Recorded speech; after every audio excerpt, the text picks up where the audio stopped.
In ancient Sparta, if your wife slept with another man and that man was stronger, faster, or more capable than you, the state didn't just allow it, the state encouraged it. Sometimes the state arranged it. And if you were the husband, objecting wasn't just frowned upon, it made you look weak in front of the entire city. 200 kilometers away in Athens, the exact same act could get a woman legally divorced, socially destroyed, and in some documented cases could get the other man killed on sight, completely legally. Same language, same religion, same century. Two completely different rules for the same act. And once you understand why Sparta built its marriage laws this way, you'll never think about what marriage is actually supposed to be the same way again. Let's start with Sparta, because Sparta's logic, once you understand it, is brutally consistent.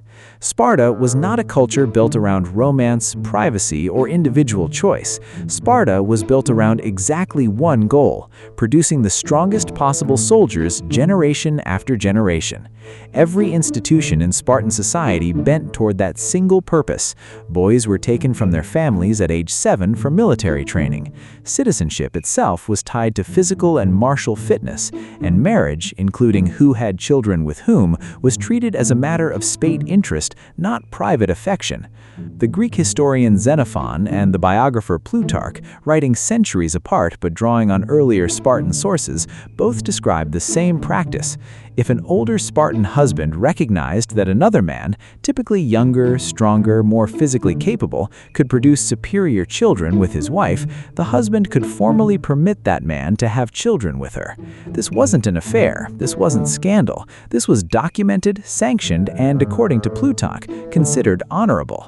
Plutarch describes it directly. A Spartan husband who believed another man's bloodline would improve his own children's quality could introduce that man to his wife for exactly this purpose. The resulting children were raised as the husband's own, fully legitimate, fully inheriting his name and property. The wife's consent mattered. The husband's authorization mattered. Romantic exclusivity did not factor into the equation at all. To understand why this wasn't considered scandalous, you have to understand what marriage was actually for in Sparta.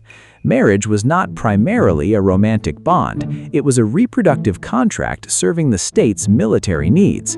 Spartan citizenship was a closed, hereditary class, and that class was shrinking due to constant warfare, harsh training that killed weaker children, and a genuinely small founding population. Every healthy Spartan child mattered enormously to the survival of the entire system. A husband who couldn't produce strong offspring himself, but who recognized a stronger candidate, was making a rational decision by Spartan values, prioritizing the bloodline's quality over his own personal possessiveness. Aristotle, writing critically about Sparta from an outsider's perspective, noted with clear disapproval that Spartan women had unusual freedom compared to women elsewhere in Greece, including significant influence over household and reproductive decisions. Now here's where Athens enters the picture, and the contrast becomes almost impossible to believe. In Athens, women were expected to remain almost entirely secluded within the home. An Athenian wife rarely appeared in public without a male relative. Athenian law gave husbands near total legal authority over their wives, and adultery was treated as a serious crime, not against the marriage, but against the husband's property rights and the legitimacy of his bloodline. The Athenian orator Lysias, defending a client who killed his wife's lover, describes Athenian law explicitly permitting a husband to kill a man caught in the act of adultery with his wife and facing no legal consequence whatsoever for doing so. Same Greek world, same century. One city treated this as state-sanctioned reproductive strategy, the other treated it as a capital offense you could commit with your own hands. Here's the detail that makes both systems suddenly make sense simultaneously. Neither city was actually organizing marriage around love. They were organizing it around different definitions of value. In Athens, a wife's sexual exclusivity was tied directly to property and inheritance law. An Athenian citizen's entire identity, land rights, and legal standing depended on legitimate bloodline. Adultery threatened that legitimacy directly. It created uncertainty about whose property would pass to whom. The violent punishment wasn't about jealousy, it was about protecting an inheritance system. In Sparta, the property being protected was different. Not land, but the city's military capacity. The state needed a continuous supply of physically excellent citizen soldiers more than it needed certainty about individual bloodlines. So, Spartan law optimized for genetic outcome over paternal certainty, the opposite priority from Athens, applied to the same basic biological fact of who fathers a child. Both systems were unmistakably patriarchal.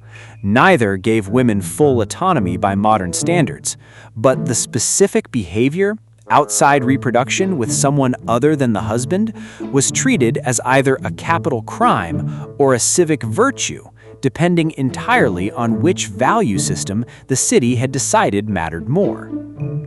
The historian Sarah Pomeroy, who has extensively studied women's roles in ancient Greece, notes that Spartan women's relative freedoms shocked and scandalized other Greeks precisely because Sparta had decoupled female reproductive behavior from the property and honor framework that governed it everywhere else in the Greek world. Remove the assumption that marriage equals romantic exclusivity, and both systems become coldly logical. Add that assumption back in, the one most people bring to ancient history without realizing it, and both systems look insane. This is the part that should genuinely reframe how you think about marriage as an institution. Modern romantic monogamy, marriage organized primarily around love, emotional exclusivity, and personal choice, is a relatively recent cultural arrangement, even within Western history. For most of recorded history across most documented civilizations, marriage functioned primarily as an economic, political, or reproductive contract between families or, as in Sparta's case, between an individual and the state. Sparta and Athens give us two data points from the exact same culture, the exact same century, the exact same language, and they arrived at opposite conclusions about whether sexual exclusivity even mattered, let alone how much. If marriage exclusivity were some universal biological or moral constant, you would expect far more consistency across history than we actually find. Instead, what we find is enormous variation, shaped almost entirely by whatever the dominant institution, military, religious, or economic, needed marriage to optimize for. Sparta needed soldiers. So, Sparta built a marriage system that optimized for soldier quality even at the cost of paternal certainty. Athens needed clean inheritance lines, so Athens built a marriage system that treated paternal certainty as nearly sacred, even at the cost of women's basic freedom. Neither city built marriage around what modern audiences typically assume is the natural or default purpose of the institution: romantic love and emotional exclusivity between two people.